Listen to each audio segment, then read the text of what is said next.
Les amis, bienvenue, j'espère que tout le monde va très bien, très content de vous retrouver pour cette nouvelle vidéo. Bon, c'est pas exactement vrai, il y a quand même une petite peine ce soir, c'est bien sûr l'élimination de mon Olympique Lyonnais. Je regardais le match en double écran, je vais dire félicitations à Nantes. Les célébrations en coup de sifflet final, elles sont belles, bel envahissement de stade, les images sur Palois, etc. Moi ça me fait mal, évidemment, je vais faire l'analyse du match demain matin. Là, j'étais concentré, focus avant tout sur le Classico, mais demain matin, je vais me refaire tout le match, ce qui va être une petite partie de souffrance. Et pour ceux qui s'en réjouissent d'avance, eh ben, la vidéo sera en ligne demain un petit peu avant midi sur la chaîne. On parlera de tout ça. Mais en attendant, le Classico, le Real Madrid qui devait renverser le Barça au Camp Nou. Après avoir perdu les 3 derniers Classicos, il devait marquer au moins 2 buts à ce Barça qui en avait pas encaissé 2 depuis un moment, qui est la meilleure défense d'Europe, qui en avait encaissé 2 contre United en 2023, mais c'est tout. Bon, à 2 reprises sur les 2 matchs, et peut-être contre Intercity aussi, peut-être contre le Betis aussi sur un match de coupe. Bref, le Barça n'avait pas souvent encaissé 2 buts, le Real, d'Eder Militao, de Vinicius, en a planté 4, 3 pour Karim Benzema, peut-être un quatrième. Le tout premier, là on va en reparler, on va se repasser les images, il y a peut-être doute. Moi je me dis s'il y a des chances que ce soit corrigé dans les jours qui viennent, mais on va en discuter. En tout cas, la grosse performance des hommes de Carlo Ancelotti, quel crédit est-ce qu'il faut lui accorder? Lui qui en conférence de presse d'avant-match semblait avoir anticipé pas mal des choses qui se sont produites ce soir. Le Real a aussi eu de la réussite sur certains points, mais voilà, moi c'est une question qui m'intéresse beaucoup. À quel point est-ce que le Real a maîtrisé, a contrôlé son match? Mérite de se qualifier, je dirais oui dans l'ensemble, clairement au vu de la seconde période. Mais sur la première, c'est plus équilibré. Il y a plein de choses à dire. Ça a été un match que j'ai trouvé très divertissant. Moi, je suis un neutre, ni Real, ni Barça. J'ai vu des moments vraiment, vraiment enthousiasmants. Même la petite bagarre Gavi, Vinicius.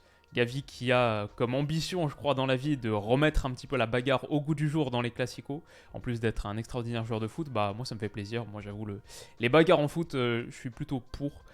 Tant que ça dégénère pas trop, mais dans un classico, je trouve que c'est tout à fait adapté et ça a mis du piment. Il y a eu des occasions, celle d'Arrojo aussi.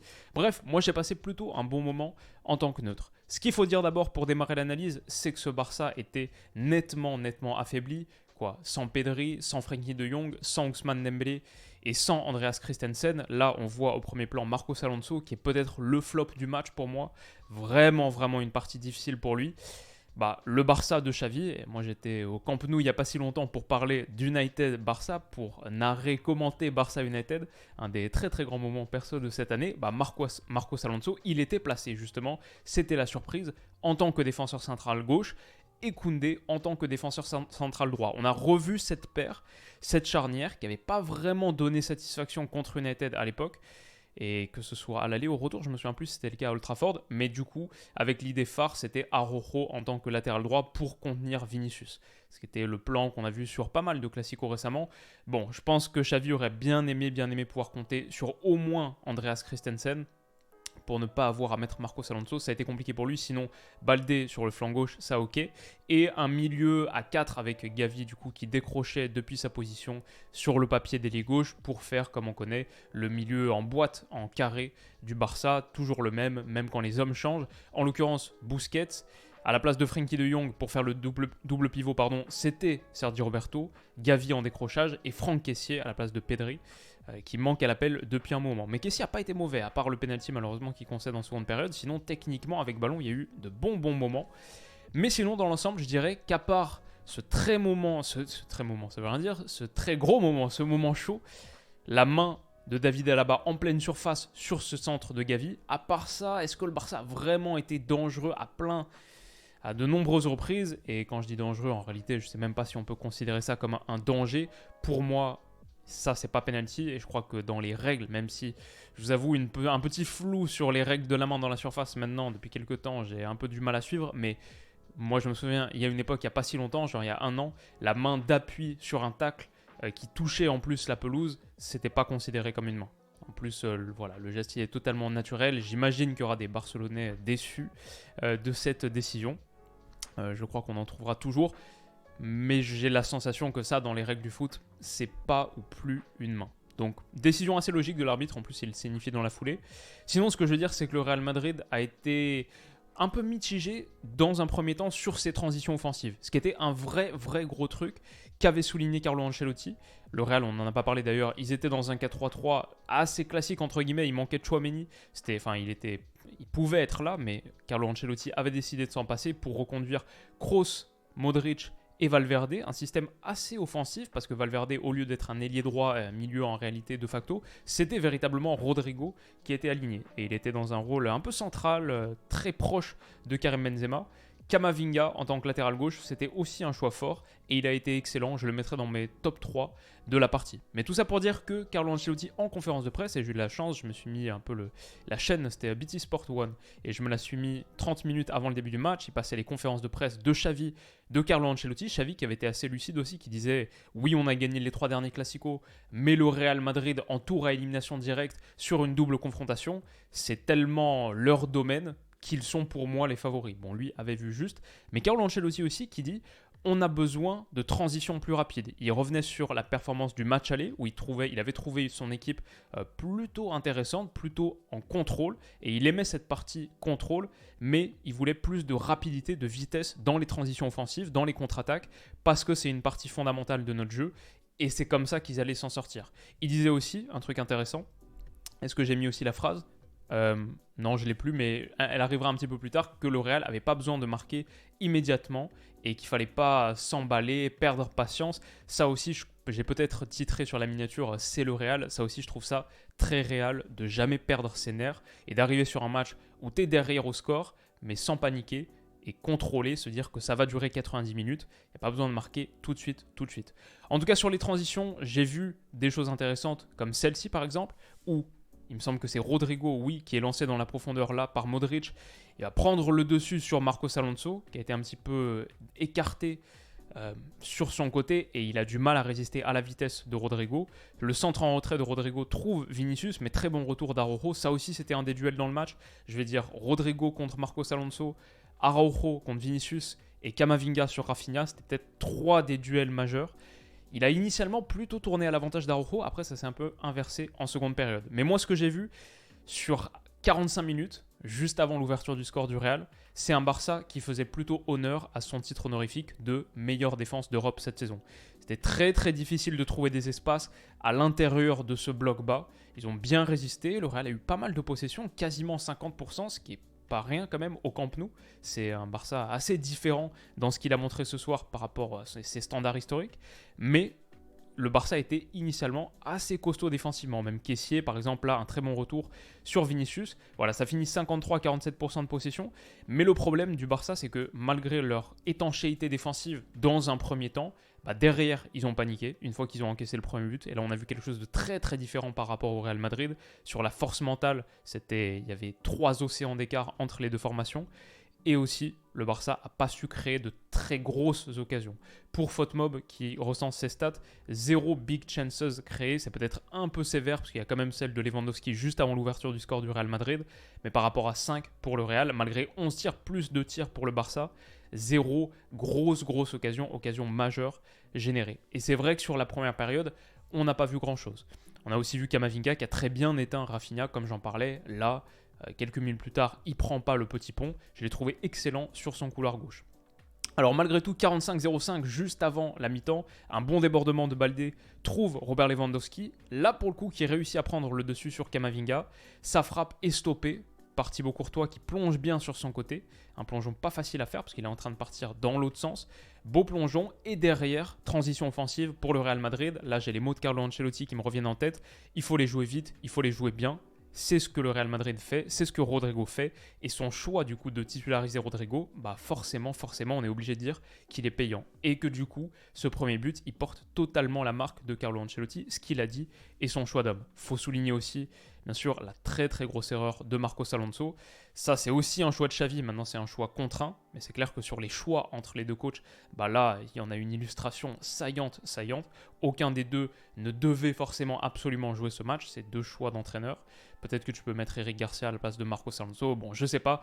Il faut dire que c'était un choix contraint, c'est sûr. Mais là, Marcos Alonso se livre beaucoup trop facilement. C'est naïf. C'est pas un geste de défenseur central. Derrière, il est battu. Et il y a un 3 contre 3 à jouer pour le Real. Vinicius joue excellemment bien le coup. Je trouve que Vinicius... Est-ce que c'est Vinicius ou est-ce que c'est Rodrigo? Non, c'est Vinicius, c'est bien Vinicius qui la donne. Il joue très très bien le coup. Et sur les transitions offensives du Real, comme on le verra un petit peu tout à l'heure sur le 4e but, il a été vraiment très très pertinent à lâcher le ballon dans le bon tempo, dans la bonne zone. Ici, il trouve Karim Benzema. Ce que je vais dire, c'est que Marcos Alonso a très mal défendu. Jules Koundé, pour moi, c'est aussi malheureusement un des flops du match. Dans mon flop 3, il y a Jules Koundé. Parce que sur ce rôle de défenseur central, bon, finalement, c'est à se demander si il doit retrouver cette position à un moment donné. Il est plus pertinent pour moi, plus performant en tant que latéral droit finalement. Là, il a été pris à revers sur de très très nombreuses situations. Typiquement là, il fait exactement la même course que Ronald Araujo. Les deux ne se comprennent pas et c'est un peu criminel de laisser cet espace en retrait pour Vinicius. Il faut dire que Karim Benzema, sa gestion du tempo là-dessus, il va pas forcément chercher le ballon second poteau, il va pas se précipiter pour tenter un dribble. Moi j'ai tweeté dans la foulée, j'ai l'impression que le temps ralentit parfois quand Karim Benzema entre dans la surface de réparation. Il donne la sensation d'avoir tellement plus de temps. Et je disais en plus tout à l'heure cet après-midi un truc de Thierry Henry, dans un bouquin sur Guardiola, Thierry Henry qui disait les entraîneurs... Non, c'était pas dans ce bouquin, bref, mais il disait les buteurs parfois paniquent trop dans la surface de réparation, tout s'accélère dans leur tête alors que ça devrait être l'inverse. Le temps devrait ralentir dans la surface pour eux parce que c'est l'endroit où ils ne peuvent pas être touchés par un défenseur, sinon risque de penalty. C'est l'endroit où ils ont l'avantage sur le gardien parce que c'est eux qui décident ce qu'ils vont faire du ballon. L'attaquant parfait devrait être très très serein dans la surface de réparation et je crois que s'il a vu cette action en live, Thierry Henry devait être très fier de Karim Benzema. C'est exactement ce qu'il réalise derrière Vinicius. C'est peut-être pas le bon choix, il a juste un extérieur du pied, Koundé revient, l'intercepte, il sauve quasiment le but, mais Benzema surgit, la pousse au fond. Pour moi, il y a interrogation. Je suis pas certain que le ballon ait totalement franchi la ligne avant que Benzema mette son pied. Je crois que le but, il a été accordé à Vinicius. On verra ce que ça donne dans les prochains jours. Mais qu'est-ce que vous en pensez? Pour vous, là, on voit le contact, le pied de Benzema qui est en contact avec le ballon. On rappelle, ça peut sembler avoir totalement franchi la ligne, mais il faut se placer au-dessus du ballon. Si on se place au-dessus du ballon, c'est le truc de la circonférence, etc. On voit que la ligne, à mon avis, la ligne là, elle est encore en contact avec le ballon. Pas de grand-chose, mais juste un tout petit peu. Si c'est étudié, scruté, analysé, ce ne sera peut-être pas parce qu'il n'y a pas besoin. En plus, il est déjà reparti avec le ballon du match. Triplé, c'est OK. Mais il y a peut-être là un petit but pour Karim Benzema. C'est loin d'être le plus important. Surtout, le Real Madrid prend l'avantage au meilleur moment, juste avant la pause. Et là, il y a un petit plan caméra sur Carlo Ancelotti. Bon, c'est totalement raccord à ce qu'il avait imaginé comme scénario idéal. La rapidité, la vitesse sur les transitions bien jouées et pas besoin de marquer au tout début. Marquer au moment parfait, juste avant la mi-temps, ça lui va très bien aussi. Voilà, c'est ce qu'il disait. Notre idée, c'est pas qu'on doit devenir fou à chercher absolument le fond des filets dès le début. Il disait, on marquera peut-être à la 90e minute. Il n'y a pas de bonus supplémentaire marqué à la 2e minute. Marqué à la 90e minute, ça nous va très bien aussi.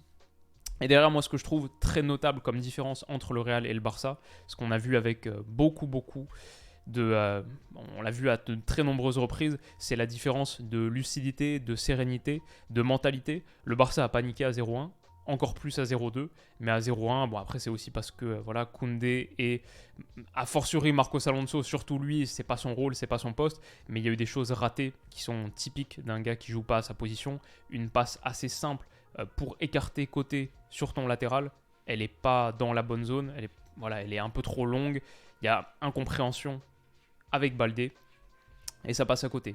Derrière, Vinicius a fait de plus en plus mal à Araujo aussi. Je trouve que le Barça a baissé de plan, a baissé sur la qualité défensive, alors qu'ils avaient été remarquables en première période, et son centre en retrait, là, est contré par Koundé, mais il a fait très mal à Araujo. Et 3 minutes plus tard, le Real Madrid va marquer le second but.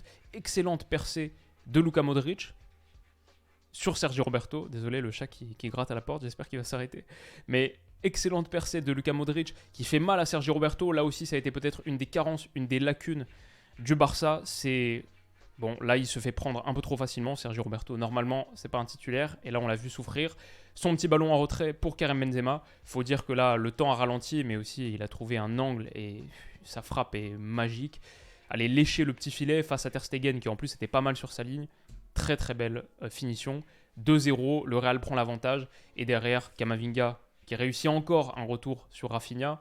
Araujo qui a cette frappe-là. Le Barça à mon avis, il n'y a pas à se plaindre du potentiel penalty là dont on parlait en première période. En revanche, cette frappe, elle est déviée par Alaba. C'est corner et ça n'a pas été donné. Araujo le réclame pas parce qu'il ne voit pas trop aussi. Je crois qu'il lâche son meilleur pointu. Mais au bout d'une super action qui, pour moi, a donné beaucoup de relief à ce match. Il y avait un moment où c'était un peu foufou. À 2-0 en plus, le Real vient de marquer, etc. Et ouais, j'ai trouvé ce match très agréable. Cette action en faisait partie. Bon, derrière, ça devient tout de suite plus clair que le Real va se qualifier avec le penalty gratté par Vinicius sur Franck Kessié, erreur individuelle de Franck Kessié. La célébration de Vinicius assez extravertie, extrême. Franck Kessié qui met la semelle, malheureusement, qui touche pas le ballon, c'est un penalty. Vinicius joue bien le coup, mais c'est un penalty, malheureusement, il touche pas le ballon. Karim Benzema conclut, ça fait 3-0. Deuxième but pour lui, et derrière, il y a des moments assez lunaires. Voilà, cette transmission. Marcos Alonso pour Koundé, c'est là qu'on a vu que les deux en tant que défenseurs centraux, à la rigueur un des deux, mais les deux qui ont très peu de repères sur cette position cette saison, compliqué, c'est intercepté par Benzema, c'est la panique, techniquement c'est très faible. Modric centre, Rodrigo est pas loin de la mettre au fond, ça aurait pu faire déjà 4-0, mais ça va faire 4-0 quelques minutes plus tard, et là le Barça ça commence défensivement, tout se désagrège, cette équipe qui est la meilleure défense d'Europe, qui nous habitue à tellement de sérénité et de classe derrière. Araujo, c'est mal repris, Busquets, c'est pas repris, et ce centre de Marcos Asensio, Koundé va glisser, Benzema a une très grosse occasion là, il rate, mais ça interviendra quelques minutes plus tard. Non, ça c'était Asensio, c'est sauvé par Ter Stegen aussi, c'est un défilé d'occasions, et voilà, sur les transitions, Camavinga qui lance parfaitement Vinicius, Vinicius qui accélère et qui transmet une merveille de ballon parce qu'en double contact. Alors là, je vous ai préparé une analyse spéciale de la célébration qui le met vraiment très bien en lumière, vous allez comprendre. Vinicius qui transmet pied gauche, double contact à Benzema, qui finit 4-0, transition parfaitement jouée. Et Benzema, il lui dit « Ouais, t'as fait papa ». Je vais vous le remontrer. Parce qu'effectivement, il fait papa, c'est-à-dire qu'il fait pied droit. Il la touche du pied droit, sa conduite, elle était pied droit au départ, Vinicius, conduite pied droit. Il la touche rapidement pied droit pour tout de suite reprendre en pied gauche. Pour s'ouvrir un petit peu plus cet intervalle-là, c'est super bien joué. Pour moi, ça c'est un geste, mais de calibre élite, fourri classe. Réussir ça en pleine course, pas de hors-jeu, Koundé est mal positionné aussi. Asensio, bon, il s'est servi aussi de son appel qui fait baisser un petit peu Koundé. Mais ça là, le double contact, pied droit, pied gauche pour mettre parfaitement à Benzema dans cet intervalle. C'est ce que Benzema il va souligner. Benzema, on sait, c'est cet esthète, cet amoureux du beau jeu et de tous les gestes, pas seulement les gestes de finition. Il lui fait « Ouais, j'ai vu mec, t'as fait pas. » Si vous voyez la célébration, peut-être ça parlera plus que les screenshots, mais il lui fait avec les bras, il fait « Papa », comme ça. Bref, ça m'a fait rire et voilà. À la fin, j'ai envie de dire, Carlo Ancelotti a bien cerné son match. Le Real Madrid a montré ses qualités historiques. Au Camp Nou, c'est encore une élimination pour le Barça dans une double confrontation, dans un match de coupe. Et si le Barça était vraiment fort cette saison en championnat, grâce à leur qualité défensive notamment, il y a encore des progrès à faire sur leur qualité mentale, je crois, et sur ces matchs de coupe qui sont si différents. Ouais, c'est un petit peu le bilan que je ferai de cette rencontre. Et du coup, on aura une Coupe du Roi, une finale de Coupe du Roi avec le Real Madrid. L'occasion pour eux d'aller chercher un titre. Ça peut avoir de grosses incidences sur le futur de cet homme. J'en parlais il y a quelques jours maintenant. Carlo Ancelotti, futur sélectionneur du Brésil. Bon, on verra. On en parlait avec Stan justement. Parce que s'il n'y a aucun titre pour le Real, ouais, je dirais oui. S'il y a ne serait-ce que la Coupe du Roi pour le Real, je pense qu'il restera, surtout après avoir éliminé le Barça 4-0 au Camp Nou. Et du coup, il vient peut-être, à voir s'il y a la victoire dans la foulée, mais il vient peut-être de s'offrir un petit peu d'air sur le banc du Real avec un match que j'ai trouvé très maîtrisé. Si ça se voyait pas, j'aime bien Carlo, mais honnêtement, au-delà de mes sentiments subjectifs, j'ai fait cette vidéo, ce documentaire un peu sur Carlo Ancelotti, il y a 1 an maintenant. J'ai pas d'affinité spécifique pour le Real Madrid, mais Carlo, je l'aime bien. Au-delà de ça, je crois vraiment qu'il a réussi son plan de jeu, qu'il a réussi son match. Et un peu de réussite quand même sur le fait de ne pas encaisser ce premier but de Robert Lewandowski. Mais sinon, le Real a bien déroulé, a bien exploité les transitions. Voilà, ça fait 4-0, ça fait qualif du Real. Et demain matin, on va se pencher sur un autre sujet un peu plus triste, l'élimination de l'Olympique Lyonnais. Mais j'espère que cette rapide vidéo vous aura plu. J'espère que le chat aura pas trop dérangé. Le pauvre, je vais aller lui ouvrir très vite. Il n'y a pas de maltraitance animale ici, mais juste sur les moments de l'enregistrement. S'il passe sur le bureau et tout, parfois ça peut être un peu compliqué.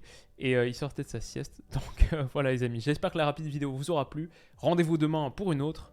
Et fin de semaine pour plein d'autres. Rendez-vous très vite, prenez soin de vous. Et à demain. Bisous.